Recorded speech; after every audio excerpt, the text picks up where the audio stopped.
मी forcefully याला म्हशीला आणून दिलं. काय दिलं ते मिल्क मिलचार्ज आणलं.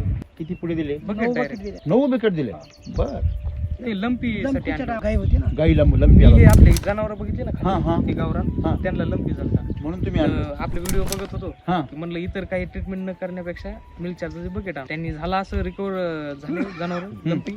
आणि जे शेण जे पडायचं हा. वडील सांगायचे की लोण्याचा गोळा उचलल्यासारखं उचलतो तू. म्हणजे हात नव्हते भरत. नाही तुम्ही ते वापरलं पहिल्यांदा हा. तुम्हाला काय अनुभव आला आम्हाला काय दुधा वाढे जनावर बेस्ट खायला लागले. दुध किती वाढले म्हणजे आमची मुळे 11 लिटर दूध येतं. हा 14 लिटर बसतं.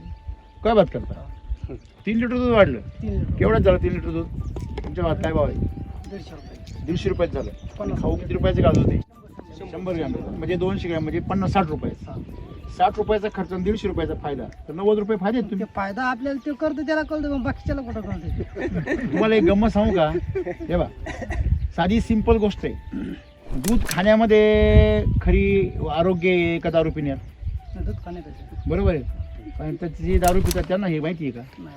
नाही, त्यांना माहिती होणार बी नाही कधी कारण त्यांच्या नशिबात मृत्यूच लिहिले लवकर हा? एवढं. त्यांचा जीव लवकर जाणे हे लिहिलेलं आहे तेव्हा ती प्रकृती त्याला ती दारूच प्यायला लावणार त्याच्यामुळे दुसऱ्याचं नशीब तर तुम्ही बदलू शकत नाही ना नाही. परंतु स्वतःचं बदलू शकता म्हणजे ज्याने त्यांनी स्वतःचं नशीब बदलायचं तेच आहे. बरोबर आहे की नाही